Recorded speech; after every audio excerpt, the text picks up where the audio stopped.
ഹെബ്രായർ 11:6. ഹെബ്രായർ 11:6 കഴിഞ്ഞിട്ട് ഞാൻ തിരിച്ച് യോബ് 3 വരും. എന്നാൽ വിശ്വാസം കൂടാതെ ദൈവത്തെ പ്രസാദിപ്പാൻ കഴിയുന്നതല്ല. ആദ്യം മനസ്സിലാക്കണം, ഭയം കൊണ്ട് ഒരിക്കലും ദൈവം പ്രസാദിക്കുമെന്ന് വിചാരിക്കല്ലേ. നമുക്ക് ഉപവാസമുണ്ട്, പ്രാർത്ഥനയുണ്ട്, ആരാധനയുണ്ട്, എല്ലാ കാര്യങ്ങളുണ്ട്. പക്ഷെ വിശ്വാസമില്ലെങ്കിൽ ദൈവം പ്രസാദിക്കത്തില്ല. ദൈവം പ്രസാദിക്കണമെങ്കിൽ എന്ത് ചെയ്യണം? വിശ്വാസം വേണം. അടുത്തിരിക്കുന്ന വ്യക്തിയോട് പറഞ്ഞ, വിശ്വാസമില്ലാതെ ദൈവത്തെ പ്രസാദിപ്പിക്കാൻ കഴിയത്തില്ല. അപ്പൊ വിശ്വാസമേ പറയാവൂ. അവിശ്വാസം പറയുന്നിടത്ത് നിന്ന് മെല്ലെ മാറുക.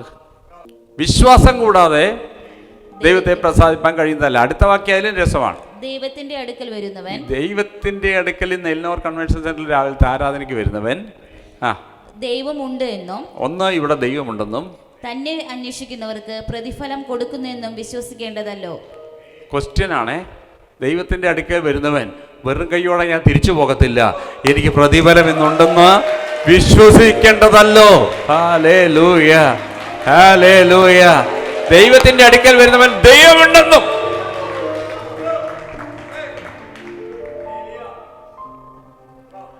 കഴിഞ്ഞ മീറ്റിങ്ങില്, പവർ മീറ്റിങ്ങില്, ഹോളി ലാഫ്റ്റർ എന്ന് പറയുമ്പോൾ ആൾക്കാർ ഹോളി ലാഫ്റ്ററിലേക്ക് പോകുന്നു, റോറിംഗ് എന്ന് പറഞ്ഞപ്പോൾ റോറിങ്ങിലേക്ക് പോകുന്നു. അപ്പം ഞാൻ ചോദിക്കട്ടെ, ഞാൻ പറയുന്നതിനനുസരിച്ച് ഇത് അങ്ങോട്ടും ഇങ്ങോട്ടും മാറുന്നതിൻ്റെ കാര്യം എനിക്ക് നല്ല ഉറപ്പാണ് ഞാൻ പറഞ്ഞ അവിടെ സംഭവിക്കുക.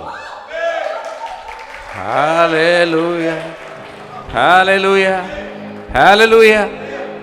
അത്രയും ഉറപ്പില്ലെങ്കിൽ പിന്നെ ഞാൻ എന്ത് ബിഷപ്പാ? ദൈവത്തെ പ്രസാദിപ്പിക്കണമെങ്കിൽ ഭയം പിശാചിനെ പ്രസാദിപ്പിക്കാം, വിശ്വാസം ദൈവത്തെ പ്രസാദിപ്പിക്കാം. നമ്മളിപ്പോൾ ആരെ പ്രസാദിപ്പിക്കാനാണ് ഇവിടെ വന്നത്? സംശയം. ആരെ പ്രസാദിപ്പിക്കാനാ വന്നേ? ദൈവത്തെ. അപ്പം എന്ത് വേണം? വിശ്വാസം. വിശ്വാസം എന്താ? അപ്പം വിശ്വാസം എന്ത് ചെയ്യില്ല? കാണണമെന്നില്ല. ഹല്ലേലൂയ. പുറത്ത് കാണണമെന്നില്ല, അകത്ത് കാണും. വിശ്വാസം ബ്ലൈൻഡ് അല്ല, വിശ്വാസം കാണും. Oh Jesus.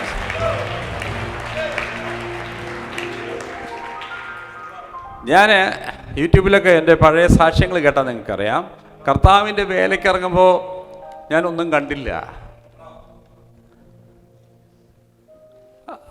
അത്ര വിശ്വാസം എനിക്കില്ലല്ലോ. ദൈവം ഇറങ്ങാൻ പറഞ്ഞു, ഞാനങ്ങ് ഇറങ്ങി. നാളെ കുടുംബത്തെ ആര് നോക്കും? വാടക എങ്ങനെ കൊടുക്കും? അതിന് സുവിശേഷം ഇന്നത്തെ ലെവലല്ലോ.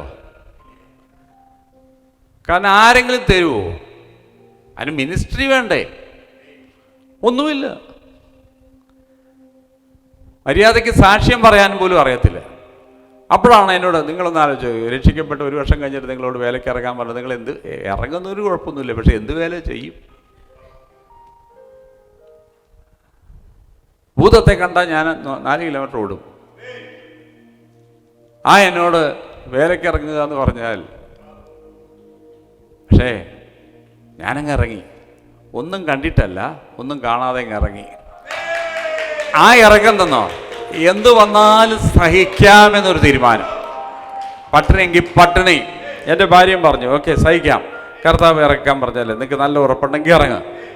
അല്ലാതെ ദൈവം പോറ്റും, ദൈവം പുലർത്തും, അതൊക്കെ പറഞ്ഞിട്ടുണ്ടെങ്കിലും നല്ല ഉറപ്പൊന്നും എനിക്കില്ല. കാരണം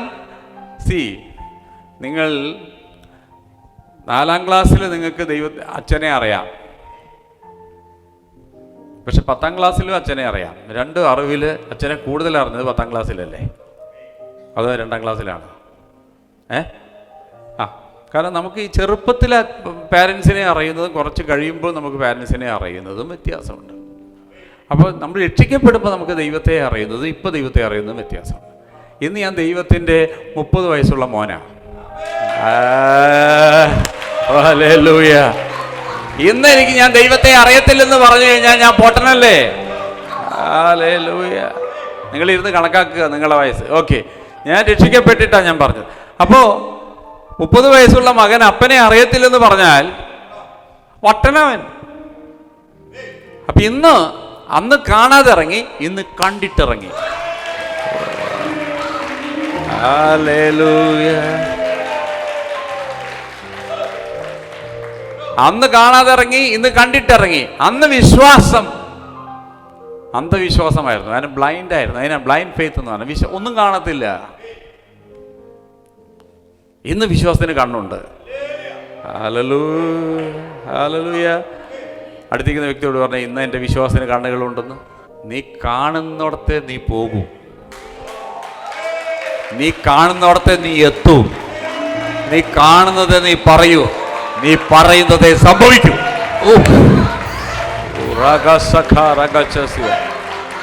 നീ കാണുന്നിടത്തെ നീ പോകൂ, നീ കാണുന്നിടത്തെ നീ എത്തൂ, നീ കാണുന്നതേ നീ സംസാരിക്കൂ, നീ സംസാരിക്കുന്നതേ നടക്കൂ.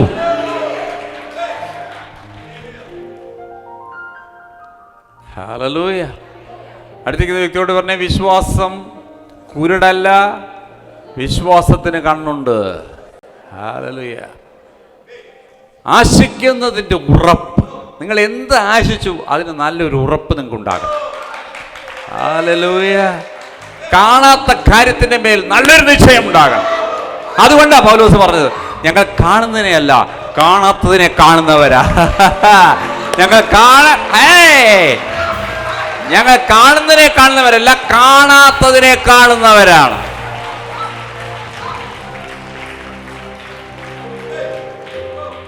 (2024) പട്ടിണി കിടക്കുന്നവരോട് ഞാൻ പറയട്ടെ, 2025 നീ സമൃദ്ധി നടക്കുന്നത് ഇപ്പൊ നിനക്ക് നിന്റെ ആത്മ കണ്ണിൽ നീ കാണണം. നീ കാണുന്നതാണ് അടുത്ത വർഷം നടക്കാൻ പോകുന്നത്. നിന്നെക്കുറിച്ച് നീ കാണണം, നിന്റെ കുടുംബത്തെക്കുറിച്ച് നീ കാണണം, നിന്റെ തലമുറയെക്കുറിച്ച് നീ കാണണം. ഇതിൻ്റെ നീ വളർത്തുന്ന പട്ടിക്കും പശുവിനും ഈ കൃപ ദൈവം കൊടുത്തിട്ടില്ല. നിനക്കാണ് തന്നിരിക്കുന്നത്. നാളെ കാണുവാൻ നിന്നെ വളർത്തുന്ന ആമയെ പട്ടിക്കും പൂച്ചയ്ക്കും കഴിയത്തില്ല, പക്ഷെ നിനക്ക് കഴിയും. ഹല്ലേലൂയ. ഇതല്ലേ ബിസിനസ് സ്ട്രാറ്റജി അല്ലേ? ഇതല്ലേ ബിസിനസ് സ്ട്രാറ്റജി? ബിസിനസ്സിന് എന്താ പഠിപ്പിക്കുന്നത്? എല്ലാവരും ബിസിനസ് തുടങ്ങുന്നത് ഇന്നത്തെ കണ്ടിട്ടല്ല, നാളെ കണ്ടിട്ടല്ലേ. ഇന്നത്തെ തകർച്ച ഞങ്ങളങ്ങ് സഹിച്ച്. Hallelujah, hallelujah. അതിനാ ദൈവം ദർശനമുള്ളവൻ എന്ന് പറയുന്നത്. വിശ്വാസമുള്ളവനല്ല, ദർശനമുള്ളവൻ. ഇന്നലെ ഇല്ലെങ്കിൽ ഇന്ന്, ഇന്നല്ലെങ്കിൽ നാളെ വരും, വരും, വരും, വരും. വിശ്വസിക്കുന്നവരാ പറയുന്ന വരും.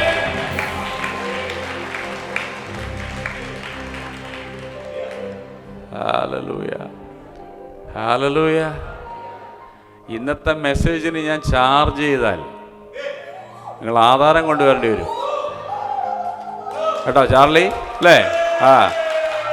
ഇതൊക്കെ ബിസിനസ് മീറ്റിലെ പ്രസംഗങ്ങളാ. ഹല്ലേലൂയ. നാളെ കുറിച്ച് കാണുക. നിന്റെ കണ്ണിനെ അങ്ങനെ ഒരു കൃപ ദൈവം തന്നിട്ടുണ്ട്. നിന്റെ വീട്ടിലെ വളർത്തുമൃഗങ്ങൾക്ക് കാണാൻ കഴിയത്തില്ല, പക്ഷെ നിനക്ക് കാണാം.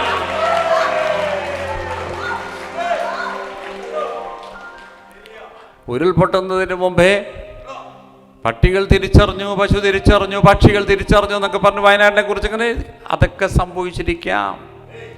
ഗതി മാറുന്നതിൻ്റെ സമയത്ത് ശബ്ദം നമുക്ക് കേൾക്കുന്നതിന് മുമ്പേ അത് കേട്ട് കാണാം, അത് പ്രതികരിച്ചിരിക്കാം. പക്ഷേ നാളെ നടക്കാൻ പോകുന്നത് ഇപ്പം നടക്കുന്നതല്ല. ഒരു മൃഗത്തിനും അടുത്ത 10 വർഷത്തിൽ എന്ത് സംഭവിക്കും? അങ്ങനെയാണെങ്കിൽ എല്ലാ മൃഗങ്ങളും പ്ലാൻ ചെയ്തിട്ടില്ല ജീവിക്കുക. ഇതറിയുന്ന ഏക ജീവി മനുഷ്യനാണ്.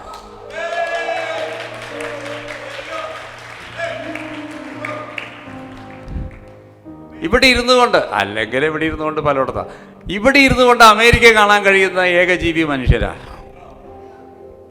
ഇസ്രയേലിൽ പോകാത്തവർ ഇസ്രയേലിനെ കാണുന്നത് ഇവിടെ ഇരുന്നുകൊണ്ടാണ്. വീട്ടിലെ വളർത്തു പട്ടിക്ക് പറ്റത്തില്ല. അപ്പോൾ യോബ് പറയുകയാണ്, ആവശ്യമില്ലാതൊക്കെ അദ്ദേഹം പറഞ്ഞു. എന്തൊക്കെയാ പറഞ്ഞ്? ഞാൻ പേടിച്ചു തന്നെ എനിക്ക് നേരിട്ടു, ഞാൻ ഭയപ്പെട്ടിരിക്കുന്നത് എനിക്ക് ഭവിച്ചു, ഞാൻ ഭയപ്പെട്ടിരുന്നത് എനിക്ക് ഭവിച്ചു, ഞാൻ സ്വസ്ഥനായില്ല, വിശ്രമിച്ചില്ല, ആശ്വസിച്ചതുമില്ല. പക്ഷേ സദൃശവാക്യം 1:33 അല്ലാതെ പറഞ്ഞത്.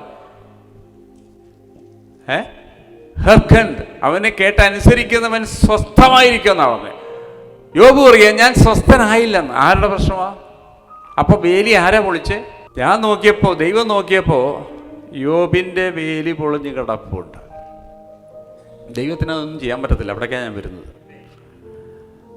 അപ്പൊ പിശാചിന് പെർമിഷൻ കിട്ടുന്നത് വേലി പൊളിഞ്ഞോടത്ത് കയറാനാ, വേലി ഉള്ളോടത്ത് കയറാനല്ല. ഹല്ലേലൂയ. നിന്റെ വേലി പൊളിഞ്ഞിട്ടുണ്ടെങ്കിൽ അവന് പെർമിഷൻ ഉണ്ട് കയറാൻ.